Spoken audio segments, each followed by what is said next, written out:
देखिए बच्चों, high school की क्लास में अभी तक हम पढ़ रहे थे निर्देशांक ज्यामिति। वो चैप्टर पूरा कंप्लीट हो गया है।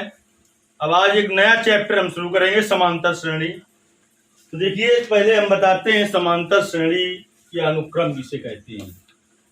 इस चैप्टर के बारे में हम आपको जानकारी देते हैं, यानी इस चैप्टर का परिचय कराते हैं आपसे। समांतर श्रेणी कहते किसे हैं? ऐसी श्रेणी जिसके प्रत्येक पद में समान संख्या या तो जोड़ी गई हो या घटाई गई हो, इस प्रकार से जो प्राप्त श्रेणी होती है उसे समांतर श्रेणी, और जो प्राप्त अनुक्रम होता है उसे समांतर अनुक्रम कहते हैं।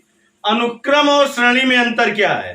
कामा लगा के लिखा हो तो अनुक्रम उसे कहते हैं, प्लस या माइनस के चिन्ह से संबंधित हो तो उसे श्रेणी कहते हैं। इस श्रेणी के किसी चीज को पढ़ने से क्या फायदा है? जब इसको हम पढ़ेंगे तो इससे यह फायदा है कि वो काम जो आप 20 घंटे में कर सकते हैं वो केवल आप 1-2 मिनट में करेंगे।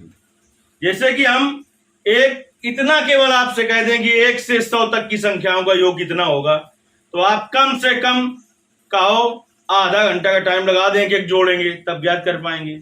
अगर आपने समांतर श्रेणी पढ़ रखी है तो आप 35 से 40 सेकंड में बता दोगे कि 1 से 100 तक की संख्याओं का कितना योग होगा। आप 1 मिनट के अंदर या बता दोगे कि 1 से 1 लाख तक की संख्याओं का योग कितना होगा। इस चैप्टर को पढ़ने से यह फायदा होगा। चलिए अब हम आपको परिचय कराते हैं इस चैप्टर से। फिर इसके बाद अभी हम आपको निकाल के दिखाएंगे कि वास्तव में आप इतनी जल्दी कर पाते हैं कि नहीं। तो हमने कहा कि ऐसी श्रेणी या ऐसा अनुक्रम जिसके प्रत्येक पद में या तो समान संख्या जोड़ी गई हो या घटाई गई हो, इस प्रकार से जो उपलब्ध अनुक्रम होता है वो समांतर अनुक्रम, और जो श्रेणी होती है उसे समांतर श्रेणी कहते हैं। समांतर श्रेणी को संक्षेप में एपी से प्रदर्शित किया जाता है। आपको बताएगा सब कोई कि लिख लो इन एपी, लेकिन ये बहुत कम लोग बताएंगे कि एपी में क्यों, एपी से क्यों लिख दें। क्योंकि समांतर श्रेणी को संक्षेप में एपी से इसलिए प्रदर्शित करते हैं क्योंकि इसकी अंग्रेजी होती है अर्थमैटिक या अर्थमेटिकल प्रोग्रेशन। अर्थमैटिक से ए ले लिया गया और प्रोग्रेशन से पी ले लिया गया, यानी अर्थमैटिक प्रोग्रेशन को संक्षेप में एपी से कहते हैं। जैसे कि किसी का नाम बहुत बड़ा हो तो उसे संक्षेप में कह देते हैं, नहीं कह देते हैं। जैसे किसी का नाम हो, मान लो एक लंबा नाम हो तो उसे छोटा रूप दे देते हैं। जैसे किसी का आरपी नाम हो, उसका कुछ लंबा नाम होगा, रुद्र प्रताप सिंह या राम प्रकाश सिंह, तो उसे क्या कह देंगे संक्षेप में? आरपी से कह देते हैं। तो इसी तरीके से इसे थोड़ा बड़ा ना लिखना पड़े, संक्षेप में एपी से प्रदर्शित करते हैं। क्यों करते हैं? क्योंकि इसकी अंग्रेजी अर्थमेटिक या अर्थमेटिकल प्रोग्रेशन होती है। अब देखिए, समांतर श्रेणी के प्रथम पद को स्मॉल ए से, समांतर श्रेणी के प्रथम पद को स्मॉल ए से, सर्वांतर या इसी कहते हैं पदांतर को डी से प्रदर्शित करते हैं। सर्वांतर बराबर होता है T2 माइनस T1। T2 यहां पर क्या है? उस अनुक्रम का दूसरा पद। T1 क्या है? पहला पद। T3 हो तो तीसरा पद, T4 हो तो चौथा पद। समांतर श्रेणी में पदों की संख्या को यन से प्रदर्शित किया जाता है। पदों की संख्या को कैसे प्रदर्शित करते हैं? यन से। अंतिम पद को यन से प्रदर्शित करते हैं। यनवें पद को एनसीईआरटी की बुक के अनुसार एन से, और दूसरी राइटर की किताबें होंगी उसमें टीएन से भी प्रदर्शित किया जाता है। अब देखिए, कुछ सूत्र लिखते हैं हम। कोई श्रेणी या अनुक्रम एपी में है कि नहीं, उसकी जांच करने के लिए एपी की शर्त, कंडीशन ऑफ अर्थमैटिक प्रोग्रेशन क्या होगी? T2 माइनस T1 बराबर T3 माइनस T2। सूत्र लिखते जाते हैं और हम इसके उदाहरण कुछ लेते जाते हैं, जिससे क्लियर हो जाएगा कि कौन से सूत्र का उपयोग कहां पर होगा। जैसे लिखा होगा निम्नलिखित अनुक्रमों में जांच कीजिए कौन से समांतर अनुक्रम या श्रेणी है। जैसे कि लिखा हो 1 3 5 7 डॉट डॉट। ये जांच करना है कि समांतर अनुक्रम है कि नहीं। तो लिखोगे एपी की शर्त। तो क्या है एपी की शर्त? एपी की शर्त क्या है? T2 माइनस T1 बराबर T3 माइनस T2। पहला पद T1, दूसरा पद T2, तीसरा पद T3, चौथा पद आगे और ऐसे बढ़ता जाएगा। तो T2 का मान 3 माइनस T1 का मान 1, T3 का मान 5 माइनस T2 का मान 3। 3 माइनस 1 2 बराबर 5 माइनस 3 2। दोनों तरफ मान बराबर आए कि नहीं आए? अगर मान बराबर आए तो ये समांतर अनुक्रम है, और मान बराबर ना आए दोनों तरफ के तो समांतर अनुक्रम नहीं है। और एक दो उदाहरण लेंगे। यहाँ पर कारण क्या लिखेंगे? चूंकि T2 minus T1 equal to T3 minus T2 अतः दिया गया अनुक्रम समांतर अनुक्रम है। क्योंकि कामा लगा के लिखा है तो अनुक्रम कहेंगे, यहीं पर प्लस या माइनस का चिन्ह लगा दे तो उसे श्रेणी कहेंगे। बुक में आपको इसी को श्रेणी कह देता है, लेकिन हम तुम्हें बता रहे हैं कि वास्तव में क्या चीज है, उस चीज को समझिए। अब जैसे लिखा हो आपका, मान लो लिखा हो 10, फिर लिखा हो 6, फिर लिखा हो 2, फिर लिखा हो -2 डॉट डॉट। ये चेक करना है कि समांतर अनुक्रम है कि नहीं है। तो चेक करते हैं। क्या लिखेंगे? एपी की शर्त। देखिए हम इतना बेसिक में बता देंगे कि आधी प्रश्नावली का आप धुआं धुआं कर देंगे। T2 माइनस T1 बराबर T3 माइनस T2। तो T2 का मान 6 माइनस T1 का मान 10, T3 का मान 2 माइनस T2 का मान 6 माइनस 10 माइनस 4 2 माइनस 6 माइनस 4। दोनों तरफ का मान बराबर आया कि नहीं आया? आया। तो लिखेंगे चूंकि T2 माइनस T1 बराबर T3 माइनस T2 अतः दिया गया अनुक्रम किसमें है? एपी में है, समांतर अनुक्रम है। अतः दिया गया अनुक्रम एपी है। एक और उदाहरण लेते हैं। देखिए पहला उदाहरण लिया हमने, वो दूसरा और एक और उदाहरण लेते हैं कि मान लो लिखा हो आपका 1 3 4 7 डॉट डॉट। ये चेक करना है कि अनुक्रम समांतर है कि नहीं। तो लिखेंगे एपी की शर्त। क्या लिखेंगे? एपी की शर्त। एपी की शर्त। तो एपी की शर्त T2 माइनस T1 बराबर T3 माइनस T2। तो T2 का मान 3 माइनस T1 का मान 1 बराबर T3 का मान 4 माइनस T2 का मान 3। 3 माइनस 1, हाँ और क्या? 3 माइनस 1 2, 4 माइनस 3 1। दोनों बराबर है क्या? Does not equal to. लिखेंगे चूंकि T2 minus T1 does not equal to T3 minus T2 अतः दिया गया अनुक्रम समांतर अनुक्रम नहीं है। अतः दिया गया अनुक्रम समांतर अनुक्रम नहीं है। अब कोई भी सवाल होगा आपका, ये वो जानना चाहे कि समांतर अनुक्रम या समांतर श्रेणी है कि नहीं है, तो आप कर सकते हो। चलिए अब हम अगला सूत्र लेते हैं और उससे संबंधित उदाहरण भी लेंगे। देखिए आपका समांतर श्रेणी का यनवा पद, समांतर श्रेणी का यनवा पद Tn बराबर क्या होगा? दूसरा सूत्र है एपी का यनवा पद। एपी का यनवा पद an बराबर होता है a plus n minus 1 into D, या Tn बराबर a plus n minus 1 into D. जहां पर a क्या है? अभी लिखा था प्रथम पद। n क्या है? पदों की संख्या। d क्या है? सर्वांतर। d क्या है? सर्वांतर है। सवाल देखिए कैसे आएंगे इसके। लिखा होगा कि अनुक्रम या श्रेणी लिखी होगी, मान लो जैसे लिखी है कि 3 6 9 12 डॉट डॉट का 20वां पद ज्ञात कीजिए। कौन पद? जहां लिखो वहां पद उन सूत्र लागी या नौवा पद का, ये है पहचान। ये क्या है? पहचान है। देखिए जब बहुत आप सवाल हल करते रहेंगे तो आप तुरंत पकड़ लेंगे। जैसे कि एक सांप को पकड़ना हो, जो सपेरा होता है वो मुंह से पकड़ता है, तुम जब पकड़ोगे तो कहां से पकड़ोगे? पूंछ से। ये है पूंछ इसकी, वहां पद।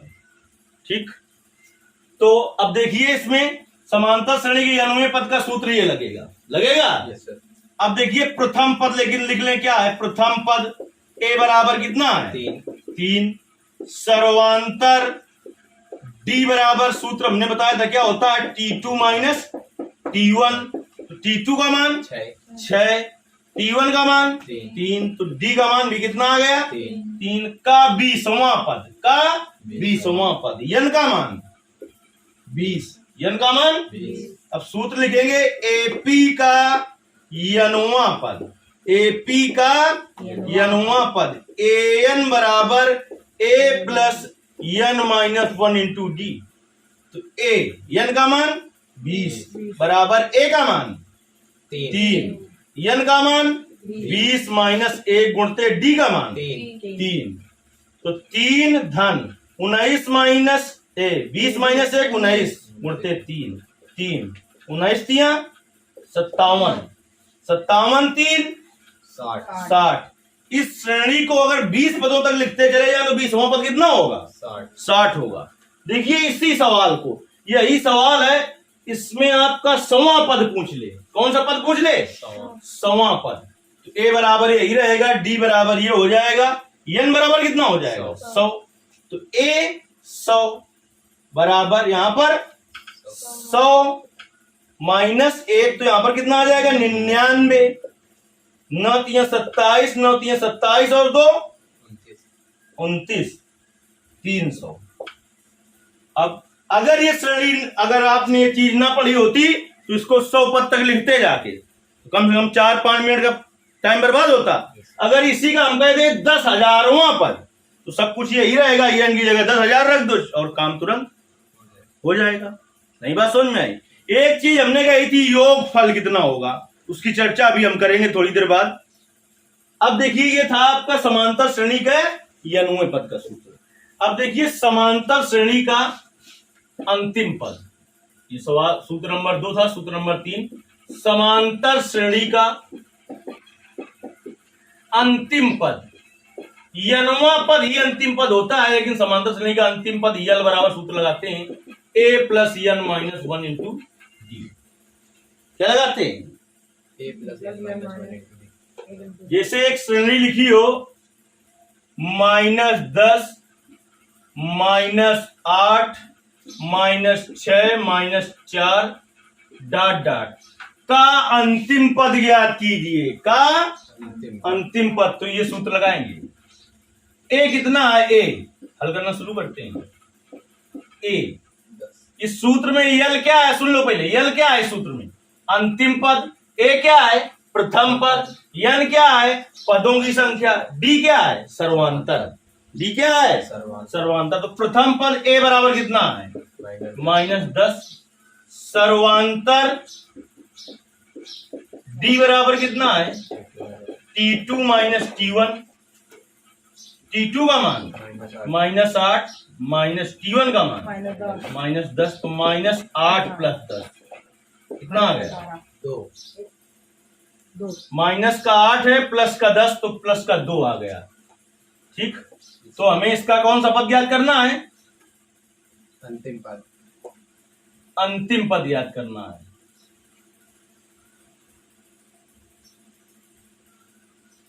यन का मान तो पता होना चाहिए।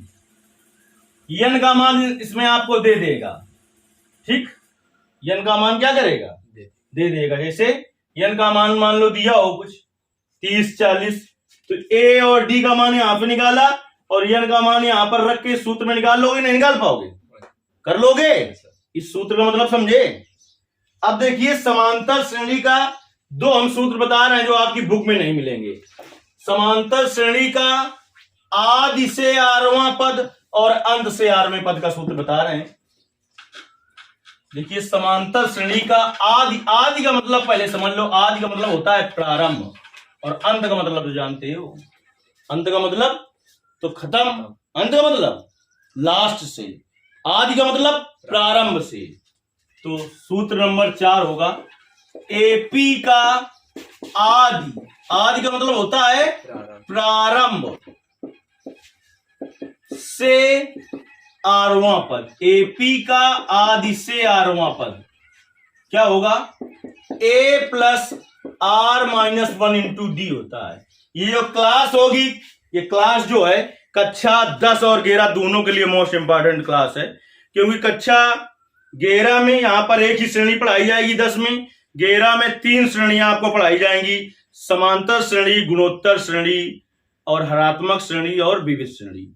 मतलब कि 3 श्रेणी होंगी, समांतर, गुणोत्तर, हरात्मक, विविध में यही सब मिक्स होके आएंगी, यानी 3 श्रेणियां वहां पर पढ़नी होंगी। तो वहां जब आपको समांतर श्रेणी फिर से पढ़नी पड़ेगी, इसलिए ये क्लास दोनों ही क्लासों के लिए बहुत ही जबरदस्त क्लास है। तो एपी का आदि से आरवां पद होता है a plus r minus 1 into d, और एपी का अंत से आरवां पद, अंत से आरवां पद होता है l minus r minus 1 into d. ये तो दोनों सूत्र हो गए। देखिए सूत्र कितना उपयोगी होंगे, हाई स्कूल स्तर पर ये सूत्र नहीं बताया गया, लेकिन एक सवाल है तो उसको बड़ी फिर दिक्कत से लगाया गया है, उस समझ में नहीं आएगा। और ये सूत्र आपको तैयार है तो बस 1 मिनट के अंदर सवाल को पूरा कर लेंगे आप। जैसे कोई श्रेणी दी हो, कह दे अंत से सवां पद ज्ञात करो, तो ये सूत्र लगा देंगे अंत से सवां पद ज्ञात करने के लिए।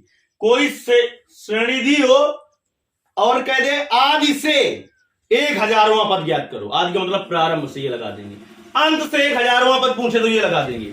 अब इसी से एक सवाल बन के आता है कक्षा 11 में, इसी से एक सवाल बन के आता है कक्षा 11 में कि सिद्ध करो समांतर श्रेणी के आदि और अंत से 8वें पदों का योग प्रथम और अंतिम पद के योग के बराबर होता है। क्या कहता है, सिद्ध कीजिए कि समांतर श्रेणी के आदि और अंत से 8वें पदों का योग प्रथम और अंतिम पद के योग के बराबर होता है। तो ये सूत्र लिख गए, उस सवाल को हल करता हूं मैं। इसको समीकरण 1 डाल देंगे, इसको समीकरण 2 डाल देंगे। समीकरण 1 और 2 को जोड़ने पर ये जितना प्लस में इतना माइनस में, तो क्या गया ए प्लस यल। ए क्या होता है, प्रथम पद, यल क्या होता है, अंतिम पद। सिद्ध हो गया कि समांतर श्रेणी का आदि और अंत से 8वां पद प्रथम और अंतिम पद के योग के बराबर होता है। बस थोड़ा उसमें लिख देंगे कि माना समांतर श्रेणी का प्रथम पद ए सर्वांतर डी है, तब समांतर श्रेणी का आदि से 8वां पद, इसको समीकरण 1, अंत से 8वां पद, इसको समीकरण 2 लिख देंगे। समीकरण 1 और समीकरण 2 को जोड़ने पर तो क्या आ जाएगा, ए प्लस यल। तो इस तरीके से सिद्ध हो जाएगा कि समांतर श्रेणी का आदि और अंत से 8वां पद प्रथम और अंतिम पद के योग फल के बराबर होता है। अभी आपने ये सीखा, अब हम समांतर श्रेणी के योग फल ज्ञात करना बताते हैं। क्या बताएंगे, योग फल। एपी के यन पदों का योगफल, यन पदों का योगफल होता है यन बराबर यन by 2a plus n minus 1 into d. तो देखिए एक ये सूत्र होता है, अगर अंतिम पद ज्ञात हो तो यन बराबर यन बाई 2a प्लस यन, इस सूत्र का प्रयोग कर देना चाहिए। इससे सवाल बड़ी थोड़ा जल्दी हो जाता है दोनों एक ही सूत्र, क्योंकि यल बराबर क्या होता है, यल बराबर हमने क्या बताया, a plus n minus 1 into d, ये सूत्र बताया है। तो यल की जगह रख दो a plus n minus 1 into d, तो a plus a 2a plus n minus 1 into d है कि नहीं है। लेकिन अगर अंतिम पद ज्ञात हो तो इस सूत्र का प्रयोग करना चाहिए। अगर देखिए इसको समझ लिया तो अब हमने कहा जैसे 1 से 100 तक की संख्याओं का योग कितना होगा, तो 1 से 100 तक की संख्या हम लिख रहे हैं 1, 2, 3, 4, डॉट डॉट 100।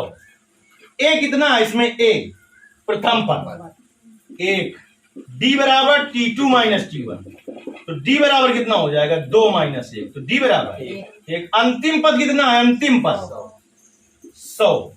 पदों की संख्या कितनी है, 1 से 100 तक कितने पद होंगे, लगातार है, छूटा तो है नहीं कुछ, 100 होंगे। तो जब अंतिम पद ज्ञात हो तो योगफल ज्ञात करने के लिए वाला सूत्र लगा देना चाहिए। उससे भी जाएगा, इससे भी आ जाएगा, लेकिन छोटा किससे रहेगा, इससे। यन का मान 100, तो यह 100 बराबर यानी 100 पदों का योगफल। n का मान 100/2, a का मान 1 और l का मान 100। 2 का भाग 2 50 गुणते 1 धन 100 101, 5 गन्नम 5 500 और फिर 5 और एक 0। 1 से 100 तक की संख्याओं का योग होगा 5050। कितना होगा? 5050। अब इससे अगर ये सूत्र आते हैं आपको और ये आता है तो चाहे आपसे पूछ ले 1 से 10 लाख तक की संख्याओं का योग कितना होगा, क्या करेंगे? इसी सूत्र में तुरंत जहां भी लगातार अगर है तो क्या रख देंगे? लगातार पद है तो बस सब कुछ तो इसी तरीके से रहेगा। यल का मान 1 लाख हो जाएगा या 10 लाख और यन का मान भी 10 लाख होगा। और कितनी जल्दी याद कर लेंगे आप? देखिए अगर हो कि 1 से 100 तक सम संख्याएं कितनी हैं उनका योगफल ज्ञात करो। 1 से 100 तक की सम संख्याओं का योगफल ज्ञात करो। 1 से 100 तक की सम संख्याओं को तो देखिए तक कहा है। 2 प्रकार के सवाल होते हैं, 1 और 100 के बीच एक होता है 1 से 100 तक, मतलब कोई जरूरी नहीं है कि एक हो, 1 और 100 हो, कोई भी हो। एक होता है के बीच और एक होता है तक। अगर कहे बीच तो ना पहले वाला लिया जाएगा ना लास्ट वाला, इसके बीच में लिए जाएंगे। अगर कह दे तक तो वो दोनों भी ले लिए जाएंगे अगर उसमें आ रहे हैं तो। ये अंतर होता है। जैसे हमने कहा 1 से 100 तक, 1 से 100 तक की सम संख्याओं का योग, सम संख्याओं का योग ज्ञात करना है। कितना होगा? 1 से 100 तक की सम संख्याओं का योग कितना होगा? चलिए तो 1 से 100 तक की सम संख्याएं लिखिए। पहले क्या होंगी?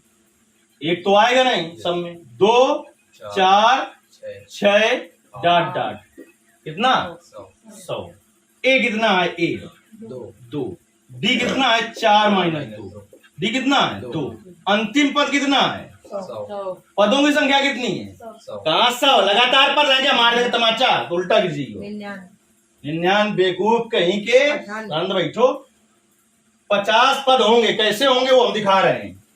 पहले लगा दो सूत्र एपी का अंतिम पद वाला। एपी का अंतिम पद यल बराबर a + n - 1 × d। तो यल का मान 100, a का मान 2, n का मान अभी ज्ञात करना है, गुणते d का मान 2। देखो तो 100 बराबर 2 + 2n - 2, 2 से 2 कट गया। 100 बराबर 2n तो n बराबर 100/2 तो n बराबर 50। n का मान निकल आया। अंतिम पद ज्ञात है तो इस सूत्र का भी प्रयोग कर सकते हैं और चाहो तो इसका प्रयोग कर दो। तो इसी का करे दे रहे हैं। यन बराबर n/2 a + l। तो यस n का मान 50, यस 50 बराबर 50/2, a का मान 2, l का मान 100। तो 2 का भाग दो 50 में, 25 गुणते 102। 25 दून 50, 0 हो तो पूरा रख दिया जाता है और 25 गन्नम 25, 2550 होगा 1 से 100 तक की सम संख्याओं का योग। देखिए सोचने की भी बात है। अगर ये सूत्र ना लगाते तो एक एक पद छोड़ के है, 1 नहीं है, 2 है, 3 नहीं है, 4 है, 5 नहीं है, 6 है, तो 100 तक की बात है तो एक एक पद गायब है। कितने पद होंगे? 50 पद होंगे। ये तो जो जानवर चलाता है वो ही बता देगा। ये बता देगा क्या? अब इसके द्वारा आप चाहे 1 से 100 तक 3 से भी भाज्य संख्याओं का योग ज्ञात करो, चाहे 1 से 50,000 तक की 3 से भी भाज्य संख्याओं का योग फल ज्ञात करना हो, आप सेकंडों में ज्ञात करेंगे। कैसे ज्ञात करेंगे? ये बहुत ही महत्वपूर्ण वीडियो है कक्षा 10 11 के लिए भी और आगे आने में कंपटीशन में भी बहुत ही उपयोगी वीडियो होगा। और यदि कुछ कम समझ में आया है तो आपको कमेंट करना है। इतनी चीज समझ ली है तो प्रश्नावली बड़ी आसानी से आप हल करेंगे, जिसे हम कह सकते हैं कि प्रश्नावली का क्या करेंगे? धुआं करेंगे।